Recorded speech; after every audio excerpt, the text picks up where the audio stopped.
Hey, y'all. Hey, Nikki, and welcome to the second episode of our Golden Girls season. Hey, Selena. I just needed to speak up. I will say something. Yeah, just speak up. Just speak up. I welcome you to Stop speak being up. so quiet. Okay. You have a podcast, so you're not that quiet, you know?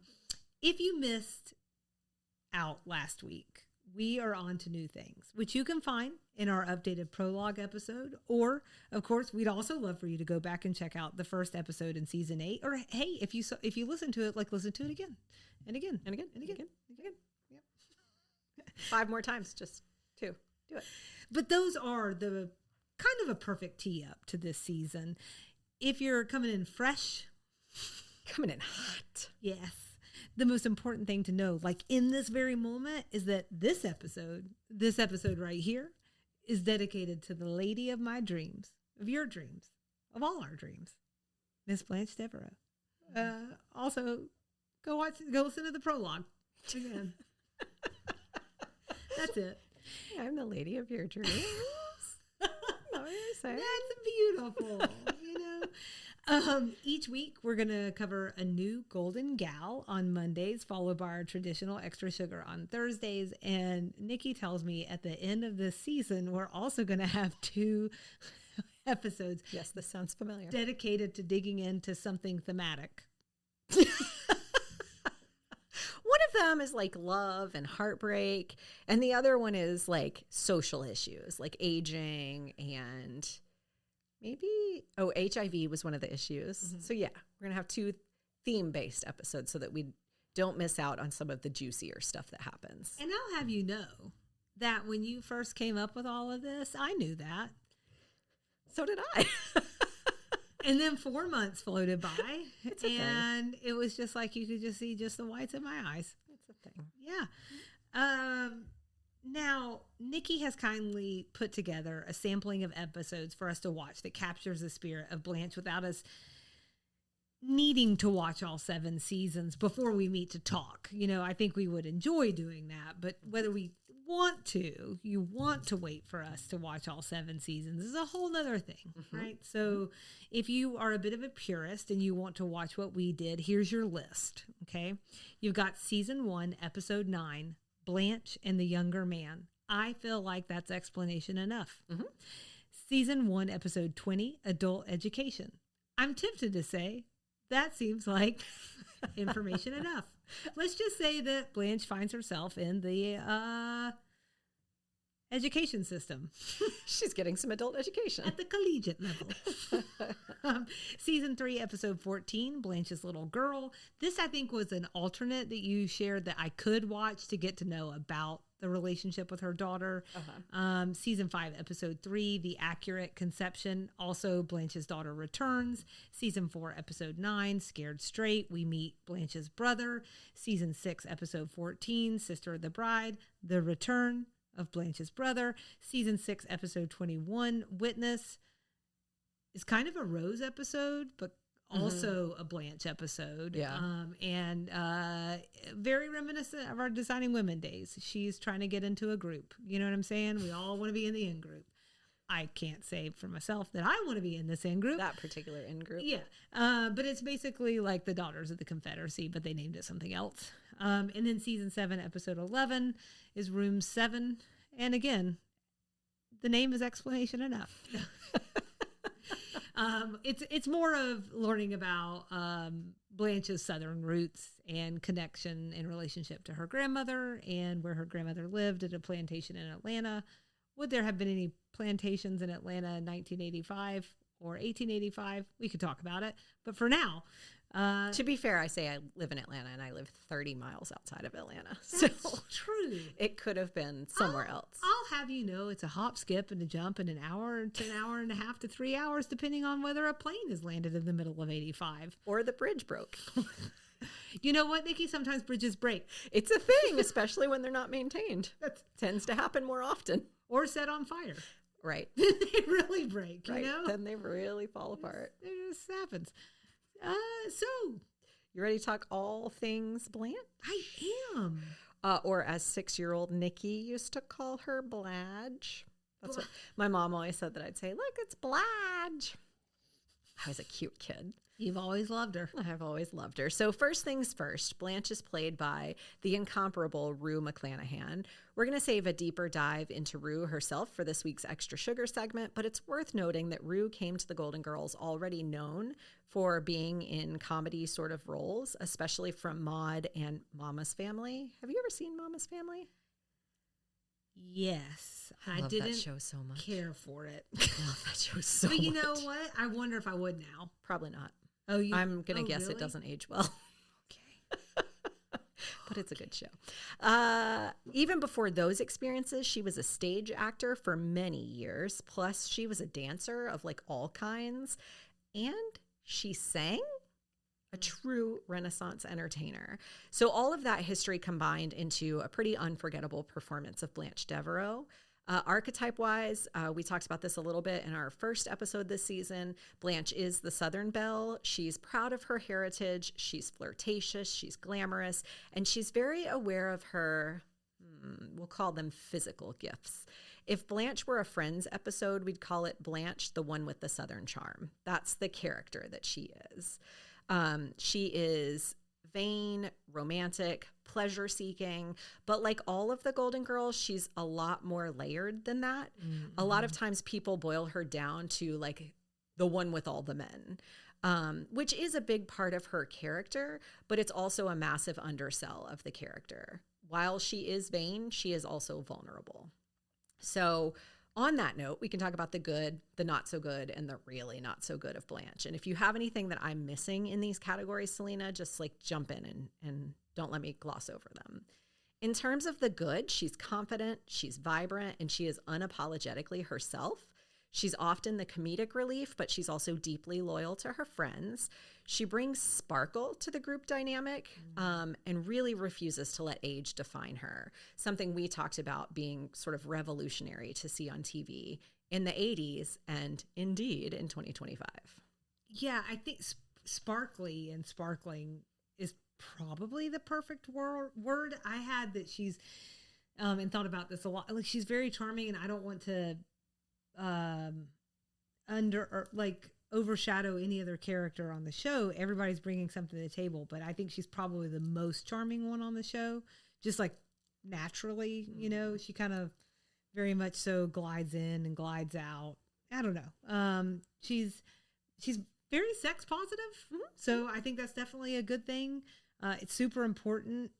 We've talked about this, but she's showing that women are sexual. They can be sexual at any age, and I think that's awesome. I'm just going to get that tattooed somewhere on my body, I guess, because I feel like I've said it a lot. Could you do it on your forehead just so the whole world knows? Maybe. Whatever it takes, Nikki Mays, whatever it takes. And then she's witty, she's quick, and I agree. She's big-hearted, that's definitely in the sauce as well. So in terms of maybe not so shiny parts, she can be shallow. She can be self-absorbed. Sometimes she's really dismissive of other people's feelings, especially if they don't align with her own needs. Her vanity is like to the point of legendary. Sometimes it's really hilarious. Sometimes it's a little bit cringy, depending on the topic of conversation. She's also fairly old-fashioned, and I think it's written that way to align with the sort of Southern sensibility that they're giving her. Yeah. But that's where we're going to see her struggle with social issues like her brother being gay or her daughter wanting artificial insemination. She really has... It's really challenging for her to work through complex feelings about those two things. Yes. And if is there anything else? Because if that's where you're going to stop, I think that's probably, I had this underneath, like amped up from ugly, but I'll just go ahead and tack on now that both with her daughter and her brother, I think she was more so with her brother and less with her daughter. You saw like a little bit of a lack of understanding and compassion there, at least in the beginning, especially when he was going to get married. But I think, so on the one hand, yes, it's challenging to enjoy Blanche in those moments. On the other hand, if her character doesn't have those feelings and also have the opportunity to come around, then there can't be that character growth and development. These episodes acted as a bit of a mirror at the time, too, for people who may have felt similarly. And I'm not saying those feelings have gone away completely. They haven't, but it was definitely a different era. Without that storyline, some viewers would have missed out on that mirror, and that perhaps there could be more compassion for people who may not just be like us. So there was like at least a reason to that choice for her character, and I do think that's important, but it is still like a little bit of a tough watch. I think mine are sort of other thoughts are like kind of teasing out the things that you're talking about. You know, it's a little bit more difficult for me, so I do want to say, if you ever think I'm way off base, like tell me, like, oh, but you're not thinking about, you know, once we hit season 3, she was a this and a that, and she was, well, we'll see. So, well, having only seen the Golden Girls are nothing if not consistent, is what I'll say. Perfect. Okay. So she's giving Suzanne, right? And I think sometimes that means a couple of things. One is it seems like she is deriving a lot of her self-worth from men's attention.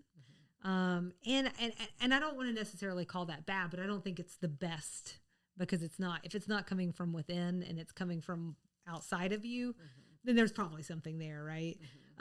You know, I think sometimes her confidence veers into the ego, and she has this way of making this is like the other side of that dismissive point. She has this way of making other women feel small, and it's usually to prop herself up, which is also, it's so Suzanne. It's like ridiculous, you know?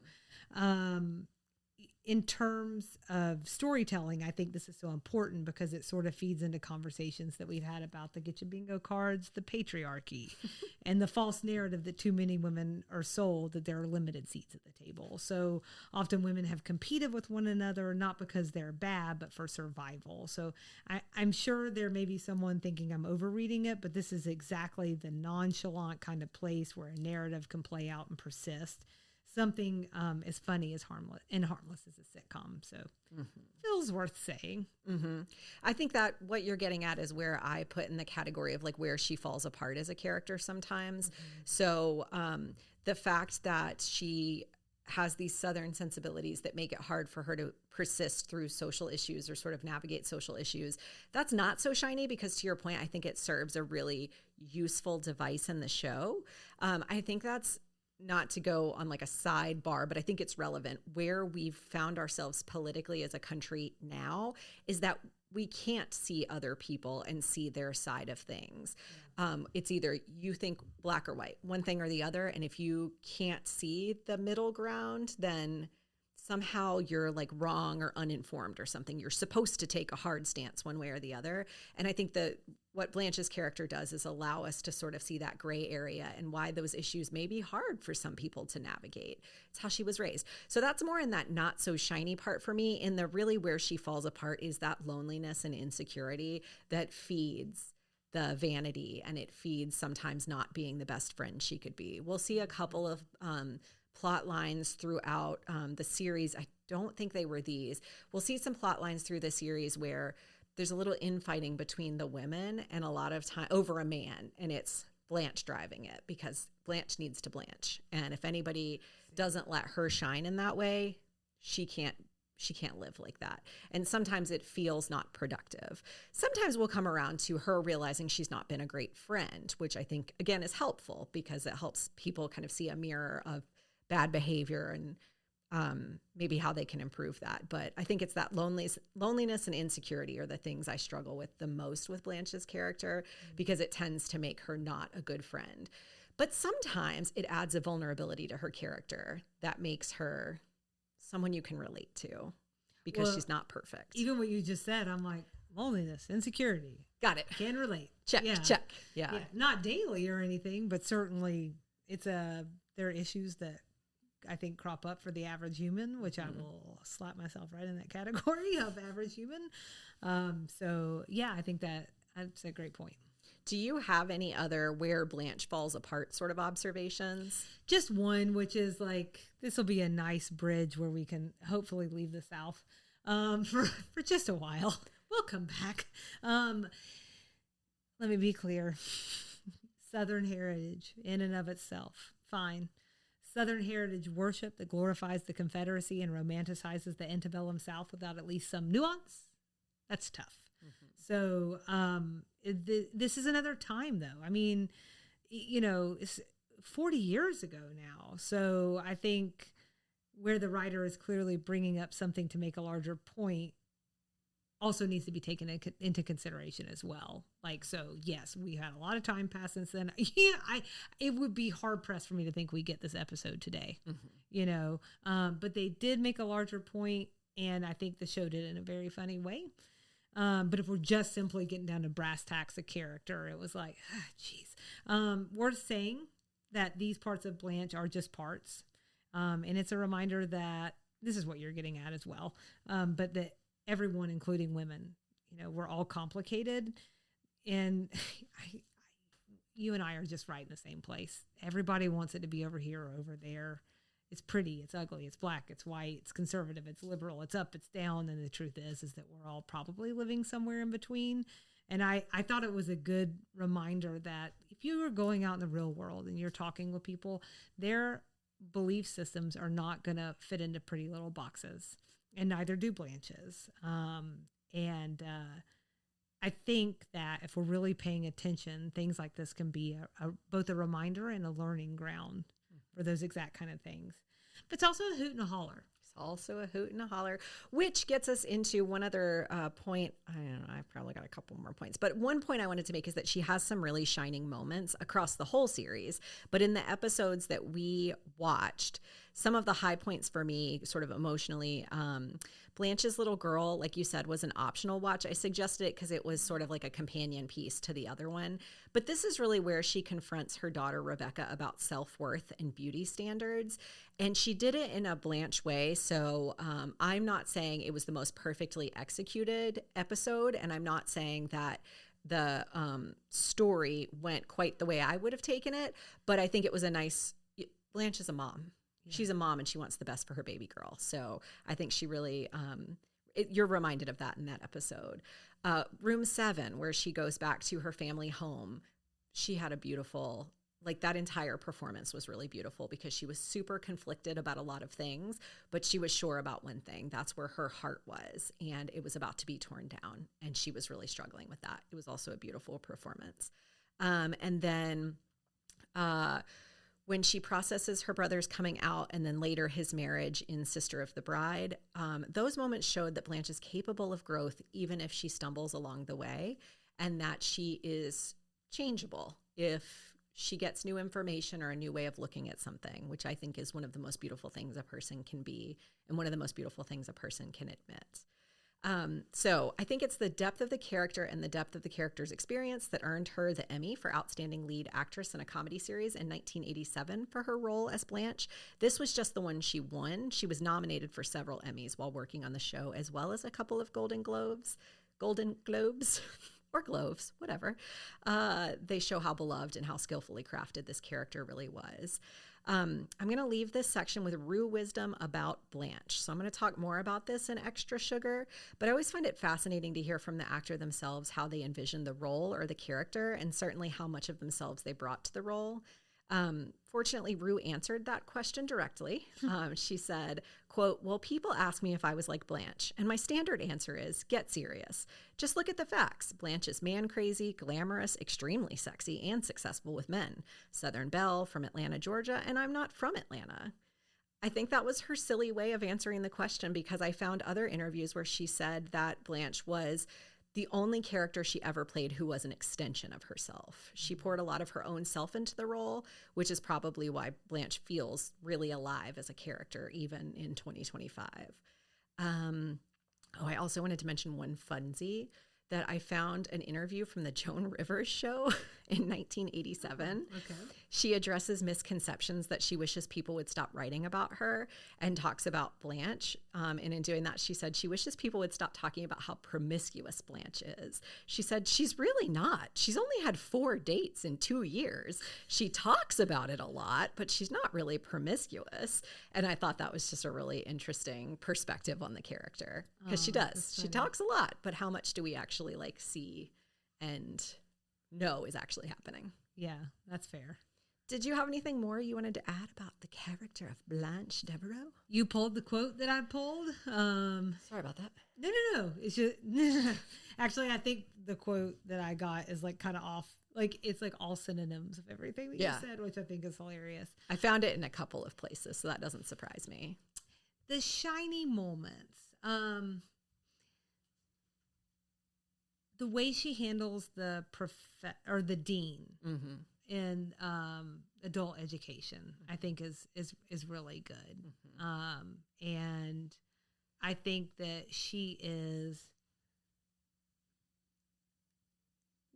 wittier than I was anticipating her character to be, and more strategic than I was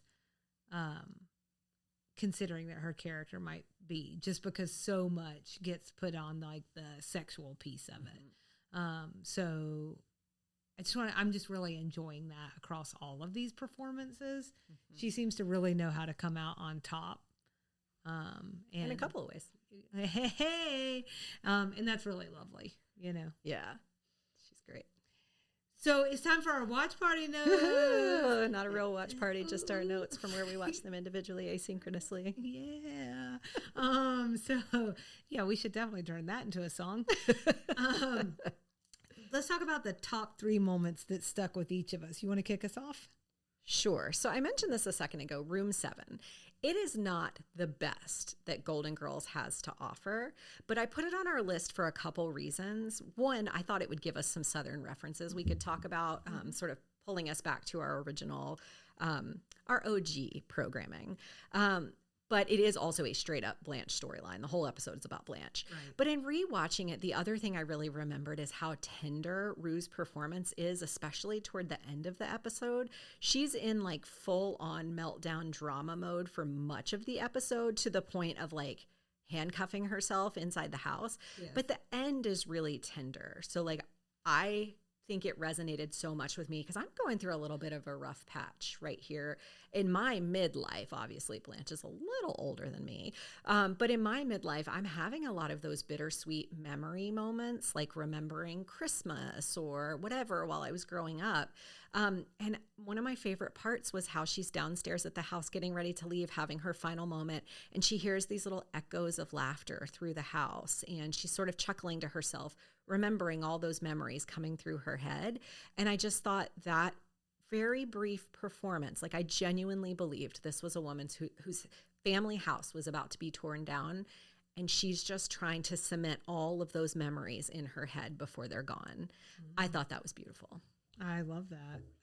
I also like the end of that episode where it's like all sweet and she's like, "Oh, Grandma, I'm so glad you're here.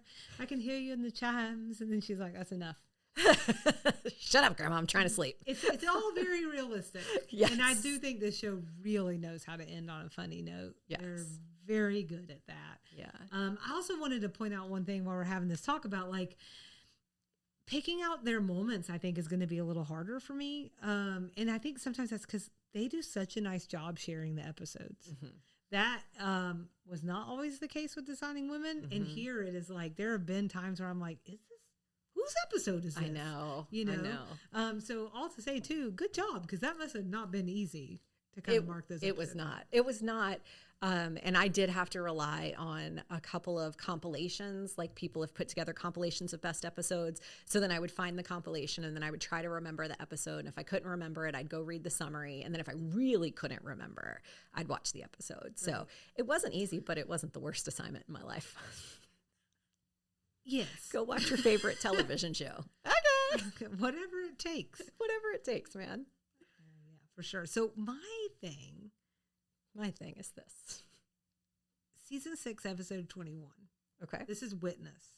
Was my favorite of all the Blanche episodes. Oh, even though tell me more. Technically this is a Rose episode, I think. But like this is her storyline finding out. This is her storyline trying to get into this Southern, like, Daughters of the Confederacy type organization. So this is the tee up here, but like her storyline in it, she finds out that she's not purely Southern, but also Northern and also Jewish. And that bumps into Estelle's storyline of losing her glasses. It's it is just as delightful. Estelle thinks her glasses were stolen or something, and she uses her dead husband's old prescription. And on the heels of her protesting to Dorothy that she can see just fine, she looks at Blanche in the kitchen and says, "Who's that black guy?" In this same scene, Blanche finds out someone in her family history is Jewish and says, "Oh, no. Oh, no, it can't be. I can't be Jewish." To which Estelle says, "I'll be damned. The black guy is prejudiced." And I just about fell out of my seat. I even stopped it and because actually I was watching that one on the boat. Oh, with my AirPods in and cracking up, and I had to stop and tell everyone on the boat what had happened. What was going on? Yes. That's my commitment to this podcast, y'all. I don't think it sounds like a sad story. I just need you to know that the commitment is there. High commitment. High commitment. The larger episode, again, is really more Roses, where she's unknowingly dating a bad guy named the Cheese Man, and when their next door neighbor, also a cop, is looking for handcuffs to restrain him, everyone turns to look at Blanche, and she says, "Oh, okay, you can borrow mine, but please be careful with them. They're a gift." And I don't remember what episode it is. This is my last shining moment. Maybe Blanche and the younger man, but there's a scene where she's giving Dorothy flirting tips and blows in her ear as Sophia walks in. This is always going to be good to me. You know what I'm saying? It's all because it's a lot of face acting, and I'm always going to love that. So it's definitely giving Mary Jo and Charlene and the fake boobs, you know? I mean, it's just good. It's just good stuff. You like to see the unthrowable, the unshakable characters get a little shaken, but then recover. Yeah. And it's always pretty perfect. Yeah. I had two more to share. You said in our first episode, one of the criticisms has been that the show kind of conveniently forgets that these women are mothers and grandmothers. And your point was that that's not the point of the show. Yeah. Totally agree with that. I do think sometimes diving into the mother of it all makes it possible to remember just how complex these women are and how many lives they've lived to this point. So I felt like Blanche really shined in season 3, episode 14. Again, it was an optional episode, but Blanche's little girl, I feel like she went through all of it in 30 minutes. She rued not talking to Rebecca for the first bit of the episode. Then she struggles to hold it all together, respecting Rebecca's space and decision making. Then she has to step in when the boyfriend is just being a monster. And it was really kind of beautiful to watch. From my experience, that was a very relatable mom experience where you're like, God, I got to let them make their own mistakes. But he's also straight up disrespecting my baby girl, and she deserves so much more than that. And I thought that was a really beautiful journey to watch, and it felt very real to me. And then in Scared Straight, season 4, episode 9, again, she's learning this brand new thing about her brother that she's never known before. And it was a combination of good writing and also a good performance. But she vacillated from being an absolutely horrible friend, which I think I have more about in my notes further down. But then she became an absolutely understanding sister. And then she became back to normal Blanche, where at the end of the episode is where she says, "I've done the impossible. I've converted one." And it just is all of what makes Blanche Blanche in one episode. It's very Suzanne. Very Suzanne. 100%. Just what about this next thing is just going to be observations at large, but we'll give some guideposts. So favorite outrageous Blanche quotes. Go. In The Witness, her whole performance at the Daughters of the Old South Club, but really where she goes, "Yes, I am a Yankee, but hath not a Yankee eyes, hath not a Yankee hands. If you prick us, do we not bleed? If you tickle us, do we not laugh?" It was just so over the top. And then she ends it with basically one more "but please, can I please?" And they're like, "No, get out of here." So I just thought that quote in general and that whole scene was very funny. And then the other one I really liked was The Accurate Conception, season 5, episode 3. "This is the thanks I get for dragging myself out of bed, dragging myself downstairs to call the governess," where she's complaining about her daughter not appreciating her more. I just thought that was very cute. Those are good. Okay. This is from the one where she dates the younger guy. She says, This is strictly off the record, but Dirk's nearly 5 years younger than I am. In what, Blanche? Dog years? Y'all guess who it is, you know? I had that one in my peak Blanche quotes. That interchange is so, or that exchange between the two of them is so funny. Yes.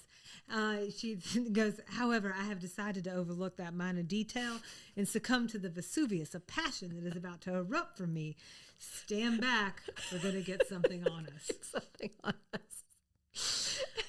And then later on, she says, oh, my date with Dirk was a disaster. He was looking for a mother, not a lover. It was humiliating. And Rose says, I think it's sweet.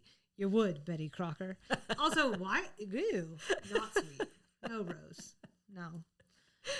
Since you're bringing up that episode, one more that I thought was really funny, maybe not as a line itself, but again, a nod to Rue's delivery. I do believe the man said gorgeous. I'm going to live forever. The way she delivers it is just so over the top, Blanche. All the delivery in the show it's so good. So this is not Blanche's quote that's the funniest, but she provides the setup. I asked my teacher for help like you all told me to. He said the only way I would get an A on his final is if I sleep with him. No. Oh, yes. I just don't know what to do. Get it in writing. And then this is my last little set here. Rose says, you know, I've read that you can even buy the sperm of Nobel Prize winners, or is it Star Search winners? And Blanche says, buy? Well, sperm used to be free. It was all over the place. And Rose says, what does one wear to a sperm bank, Dorothy? Something attractive and rubber. I have that. I have that. It's just not how you expect people in their 50s and 60s to talk. I love it. Which is what makes it so great.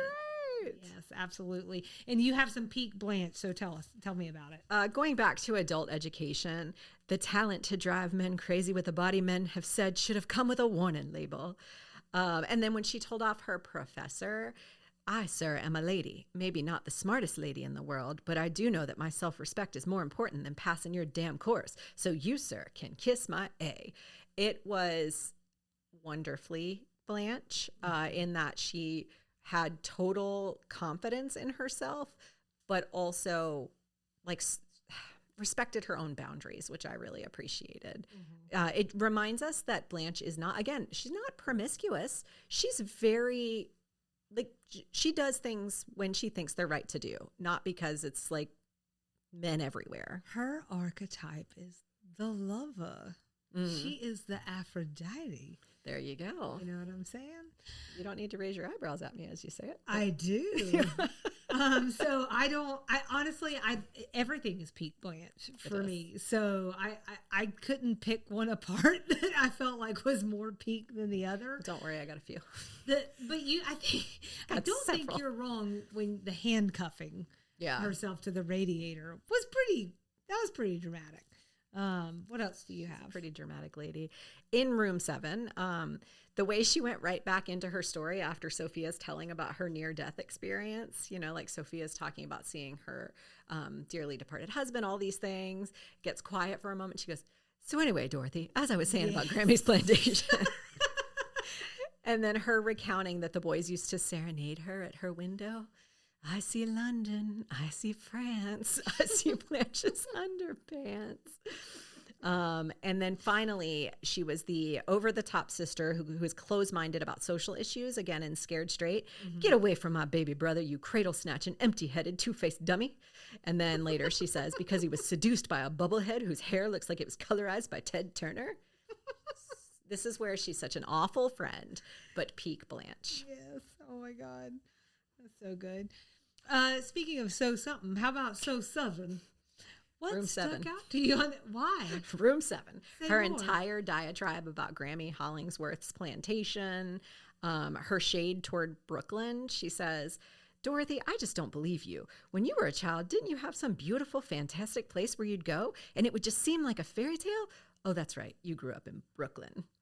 She says, real Southerners are compassionate people. They're wise and gentle, and they sit around on porch swings regaling with stories of Abraham and Moses and all the other people who worked on the plantation. All very Southern. All of it. And very Suzanne. Yeah, very much so. Lower key to me was when she's dating Dirk and she's attempting to mold herself into him initially. That is a wider, unfortunate woman experience, but my experience is in the South. Your woman experience. That's where, not this woman's experience. I'm not very good at molding. But just this idea of like, he liked it, she liked it. He didn't like it, she didn't like it. You know, that all felt very Southern to me. And what I really liked was the hill turn in that episode where she realizes, I don't have nothing in common with him. I'll take the duck. Just bring me the fat on the plate, please. And I'm like, yes. Yeah, get the duck. Or whatever it was. I can't remember. Duck l'orange. Oh, hey. Okay. And then we got that Southern fried exchange between her and her brother when he first shows up. She goes, Clayton, baby brother, sister. Oh my, look at you all gussied up. Prettier than a spring blooming peach tree on a dewy April morning.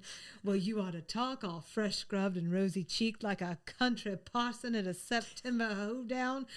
Why do I get the feeling they had a maid named Honeybee or something? Did you notice that Julia and Suzanne's sometimes brother in Designing Women was named Clayton? Is that in your category? I have it noted somewhere along the way. Yeah, I thought that. So the way it happened when they said Clayton, I was like, wait a second. What a specific name. Right, to come up twice. Maybe. I've never met a Clayton in my I know one Clayton. And I think we both do. So I know you know two. I know two then. There you go. So, can't say that. And they know too. Yes. And then the second time her brother appears in an episode, the women start making all the incest jokes because that well never runs dry in the South. Yeah, that's true. There's that one. Then we have, whoops, that didn't age well. What you got? In Blanche's Little Girl, did you end up watching that? That was an optional episode. Okay. The fat shaming of Becky throughout the whole episode. Excuse me, Nikki Mays. I think you know that I'm extra. I like extra assignments. You said that you were getting anxious and running out of time, so I want to give you the space. But that was for my notes. Okay. Well, the fat shaming of Becky was a pretty tough watch. Yes. Yes. And then the other one that I had is a little bit of a spin on this. It's actually something that did kind of age well. Okay. So the dean was trying to get Blanche to complete the sexual harassment form in season 1, episode 20, Adult Education. Oh, Lord, I can't even ask my wife these questions, though I'd like to. And it just, we haven't come much further than that where people really aren't comfortable talking about those things in mixed company. It's funny that you say that. Well, didn't you just give away the whole kit and caboodle with the mixed company? But the whole, I don't want to deal with this, and can we ruin a man's career off your word alone? Yes. That's it. The redeeming factor for me was that he was willing to at least take the harassment form and help her fill it out. So I feel like he changed his mind. It's a step, right? You have to at least get the form. My bar is really low. Well, I was going to say, 2025 does that to people. What I was going to say is sometimes I think the only difference today is they're not dumb enough to say out loud what he said. Out loud. Out loud. Yes. My other didn't age well thing was Blanche's weirdness around her daughter's decision to do IVF, which we've already talked to. Well, maybe we talked to it, but we talked about it. But then it got worse with Dorothy's story, actually. So I don't know if you remember this part or not. Maybe I misread this. You can tell me. But she said Stan must have impregnated her while she was unconscious. And when Dorothy said, he must have slipped me something, I swear, Estelle said, I'll say, like it was a joke, only to be bested by Blanche saying, at least this was natural. And I just want to say, wowzer. Uh-oh. Like that whole time I was like, what? Oh, woo. So. Huh. I have to rewatch that. Probably it didn't hit me that way. Does it now? Stan's kind of a terrible person. Well, I think all this proved that. But just like, it just goes to show we have made some progress. I don't know. I think people are still getting roofied. Yes.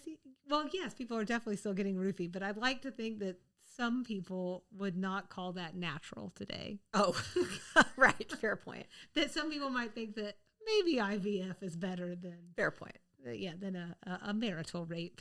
Okay, so Touche. Actually, premarital, right? Was it her first pregnancy? Yeah. Yeah. So Rape. cheesecake moment. Should we define what that is? Oh, yeah, Do yeah. we need to? Let's do it. Let's do it. Okay, you do it. I bet you'll do it pretty. Oh, it's just like a special moment of friendship, a special time they came together over cheesecake or not. The cheesecake, I think, is optional. Some of their best moments are over cheesecake. But actually, I think two of mine weren't even over. My two weren't even over cheesecake. Can I just say, before you get into yours that aren't over cheesecake, because I don't think mine are either. Anytime you're about to say something nice, can you just show up with cheesecake? Oh, yeah, sure. You know what I'm saying? Yeah. You'll like Pavlov's dog me. Oh. You know, and I'll be like, okay. I brought cheesecake today, so I think she's very excited. happy. She's been very happy today. Yeah, I'm a happy gal. So I loved the moment on the lanai during season 5, episode 3, The Accurate Conception, when Dorothy and Rose spoke some sense into Blanche about her relationship with Becky. I loved how the women pep talked her into letting her daughter make her own choices. It was a lovely moment of both vulnerability and friendship. Plus, as a parent, the whole like, how do you say sorry to your child piece hit me really hard. That was one of Blanche's it was like an identity crisis for her. She was like, I'm a parent. How am I going to apologize to my kid? And that is actually really hard because you're a little worried that you're going to give away some of your authority or some of your your leadership by saying you're sorry. And I think the way Blanche was raised in her generation, that is absolutely how she would have felt. But I think the way our generation is approaching kids, I can't speak to like the Gen Xers, but the way millennials are looking at their kids is like trying to reverse course on that a little bit and I tell my kids I'm sorry all the time. I have outsized reactions all the time to things that they have no reason to know why I would be that way or no reason to, they don't have anything to be sorry for. I had an overreaction. So, or sometimes I just parent badly. Sometimes I'm like, things are chaotic and I do something wrong and I apologize to them. But you're a human or something. This is the thing. And so that was what I really loved about this whole interaction was you have these 3 women who have very different experiences parenting, very different experiences being a person in the world, and they're coming together to pep talk one of their own to help her make a good choice. She and Becky have always had a rocky relationship. This is a moment that doesn't need to be rocky. Becky's just making a decision. Let her make the decision. She might have consequences. Help her through the consequences. That's life. Yeah, I love that. So I really liked that. And then the other cheesecake moment I had for Blanche was season 6, episode 14, Sister of the Bride. Blanche and Sophia's heart-to-heart in the kitchen in the middle of the night over Clayton and Doug. Blanche says, oh, look, I can accept the fact that he's gay, but why does he have to slip a ring on this guy's finger so the whole world will know? And Sophia asks her, well, why did you marry George? Well, we loved each other. We wanted to make a lifetime commitment, wanted everyone to know. That's what Doug and Clayton want too. Everybody wants someone to grow old with. And shouldn't everyone have that chance? You don't always get that sort of like sensitive stuff from Sophia. And she was, in my opinion, the least likely person to have that conversation with Blanche, which made that moment all the more special. I agree. That was a really good one. So I picked one that I felt like, because sometimes it's about lifting people up. And sometimes friendship moments are about just laying down some truth, you know, and some of them are like hard truths, but some of them are like just hoping that maybe you can see yourself and who you are for how it really is versus this warped perception that we sometimes have, this like narrative that we've made for ourselves that may or may not ring true. I know you and I wouldn't understand that, but for everyone else. Not a thing. In this one, I'm specifically mentioning and referencing season 1, episode 9, when Blanche is complaining about being old and disgusting or whatever after like things fall apart with Dirk. Oh, I think, you know, and Dorothy reminds her to be grateful for all she does have. She's beautiful. She has a lot of friends and a little coin in the bank. And when she walks away, she's like, I really do. And sometimes you just need someone to give you that push. It doesn't have to be like, hey, you're being a piece of crap right now. Sometimes it's just like, hey, look at what you have. And I thought that was pretty beautiful.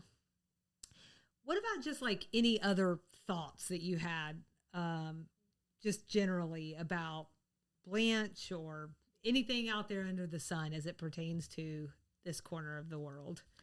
Gosh, I think I poured all of my additional thoughts into my extra sugar about Rue McClanahan. So I don't know. Should my other thoughts not be an extra sugar about Rue McClanahan? That would be delightful if they were, or if they are, fine. Have a seat. Let's go. Or Selena, if you'd like to do another extra sugar, that would also be helpful. Go for it. Whatever you want. So my other thoughts were, does she or does she not like her thighs? Oh, yeah. There's a lot of bouncing back and forth. Well, as a woman, you they're understand. Big, they're small. They're big, they're small. She hates them. She loves Depends them. on the day. Depends on how tan they are. Yeah. Okay. Fair enough. Depends on how many leg days I've missed recently. There's a lot. There's a lot that goes into it.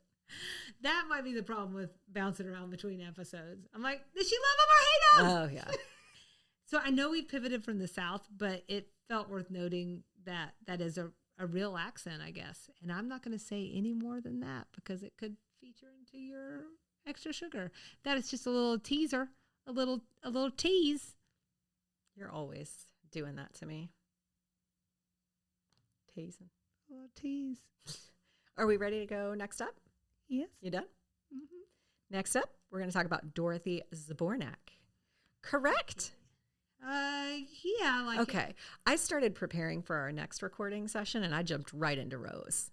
And then I was like, oh, wait, I think we're Dorothy next. So Dorothy next. Oh, all right, so you're ready for the Rose episode. I am not. I started preparing. Anywho, we'd love everyone to follow along with us and engage. Instagram and Facebook at Sweet Tea and TV.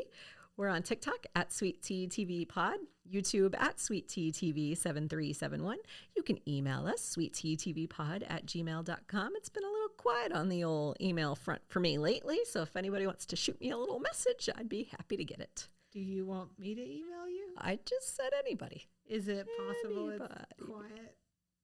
Because we haven't done anything. Well, yeah, but still, I want to know I still live in people's hearts and minds. You get sad. I get sad. Okay. My fan mail. And our website is www.sweetteatv.com. You can visit that website and click the Support Us page to find additional ways to support the show, or you can tell your family and friends about the show, and you can rate and or review wherever you listen. And then Thursday's Extra Sugar, since Selena already ruined it, is all about... You all see what I have to put up with here? JK. It's all about, see, this is the thing. People think the Golden Girls are mean. They're not spending enough time with us. You know what I mean? Yeah, you need to be cracking up with your lady friends. You need to be making fun of each other just a little bit. Keeps you ready. Ready. For the world. Stay ready, don't have to get ready. That's right. But we're going to talk about all things Rue McClanahan. I'm very excited. Let's do it. So that's the end of this week's episode. So thank you for being a friend. Thanks. Bye.